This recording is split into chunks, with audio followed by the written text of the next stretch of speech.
Pozdravljeni, hvala za besedo.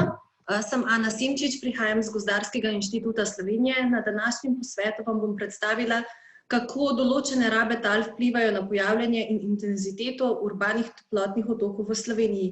Kot me je že napovedala Barbara, to je bila tema moje magistrske naloge v letu 2018, ki je nastala pod mentorstvom docenta dr. Milana Kobala na oddelku za gozdarstvo in obnovljive gozdne vire na Biotehniški fakulteti. S tematiko urbanih toplotnih otokov se v Sloveniji srečujemo zadnjih nekaj let. Bili so raziskani za določena mesta, v naši raziskavi pa smo zajeli kar celo območje Slovenije.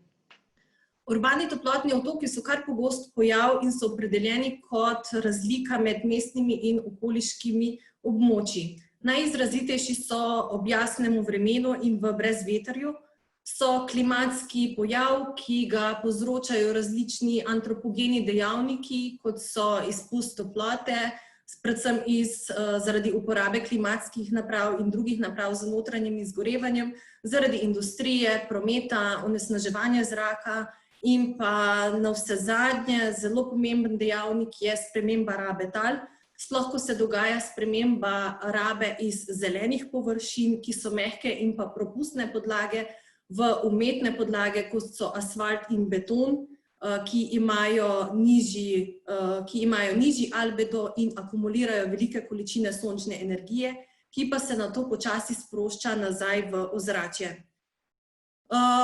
Urbani toplotni otoki so problematični predvsem zaradi vpliva, ki ga imajo ti na splošno zdravje ljudi in pa na naše kvaliteto življenja.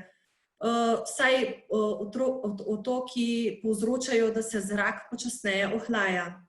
Nevarni so za kronične bolnike, starostnike, to pa je še sploh izrazito v času, ko se pojavljajo vročinski valovi, ki trajajo daljša obdobja. V zadnjih letih so ta obdobja zelo pogosta, o tem pa je spregovorila prej že profesor dr. Lučka Kajfež-Bogataj. Če bi naredili prečni prerez skozi temperaturni profil mesta, bi opazili, da se temperatura dviga sorazmerno deležu pozidane rabe, torej iz ruralnih predelov in predmestij proti centrom mest, kjer temperatura doseže maksimalne vrednosti, saj je tam pozidava navadno najbolj koncentrirana.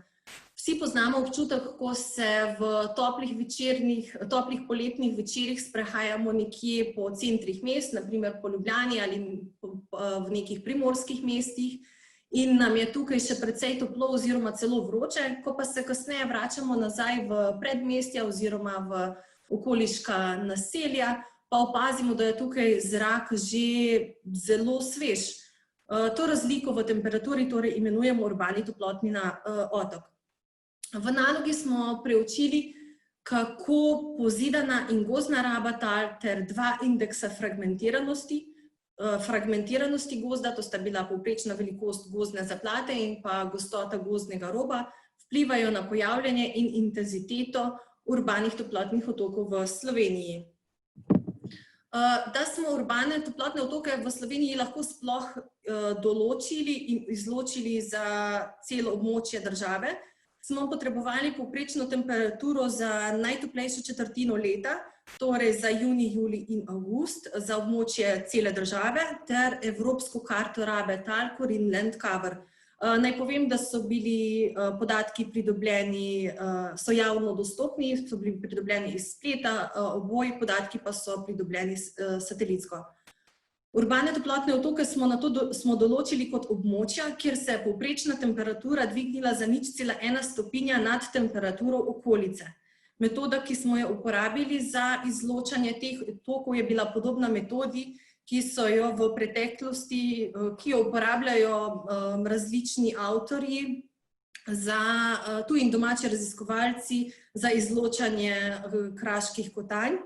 Le da smo mi namesto reliefa uporabili vrednosti rastrske karte povprečne temperature, katero smo nato pomnožili s konstanto -1, da smo dobili inverzno krivuljo temperature in tako so se lokalni maksimumi preslikali v minimume, torej višje temperature so se preslikale v nižje nižje pa v višje, zato smo dobili take navidezne kotanjice, ki smo jih na to v programskem orodju ArcMap z določenimi postopki razmejili,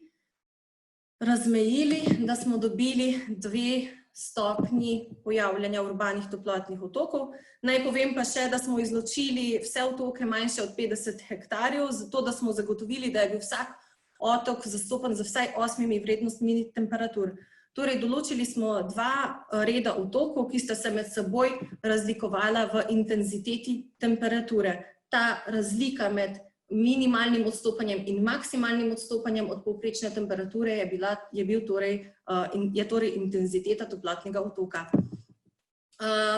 Dobili smo, sem že povedala, da smo dobili 2 reda otokov, ki se med seboj razlikujeta po intenziteti temperature. Prvi red otokov so predstavljala območja, kjer se je temperatura v otokih glede na okolico razlikovala za maksimalno 1,3 stopinje.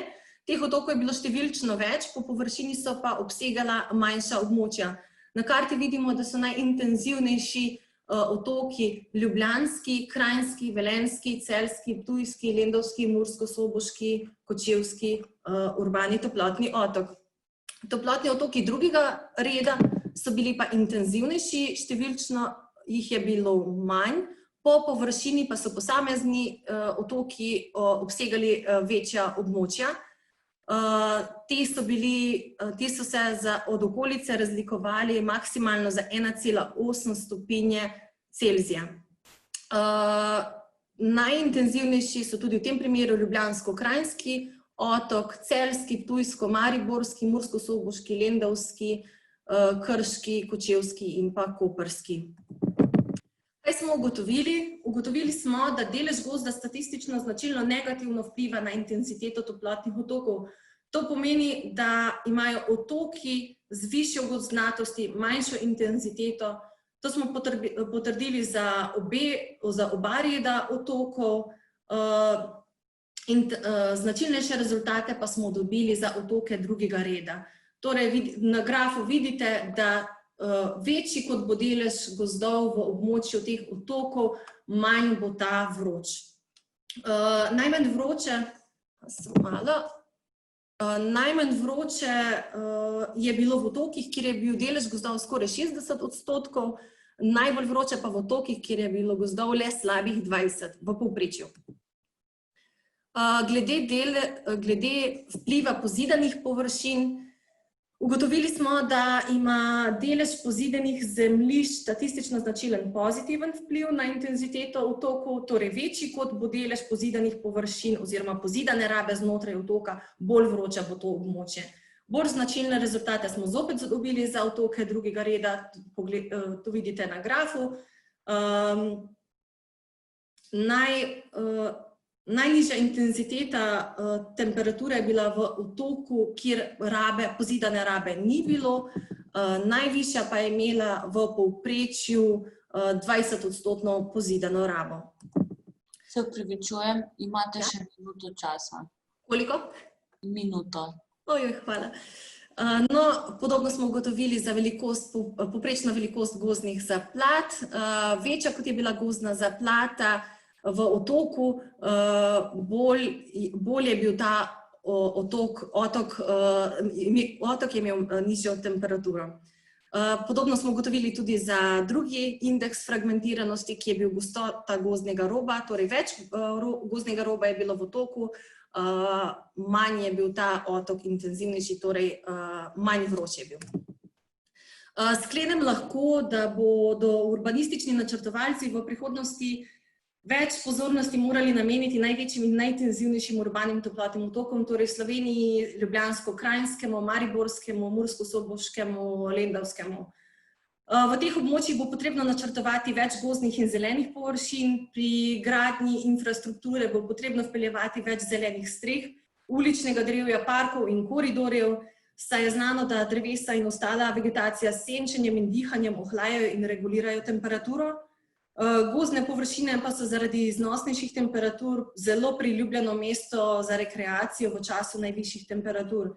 Po pričakovanju se bo urbanizacija še naprej širila, Zato bo potrebno ohranjati vse obstoječe zelene površine in pri gradnji uporabljati materijale z večjim albedom. Vzpostaviti in ohranjati pa bo potrebno tudi vse zelene koridorje, ki omogočajo dotok svežega zraka v centre mest in s tem posledično nižajo temperaturo v teh območjih. Toliko z moje strani, če imate pa še kakšno vprašanje, ga pa kar naslovite v pogovor in vam bom jaz ali pa Milan skušala odgovoriti. Hvala lepa.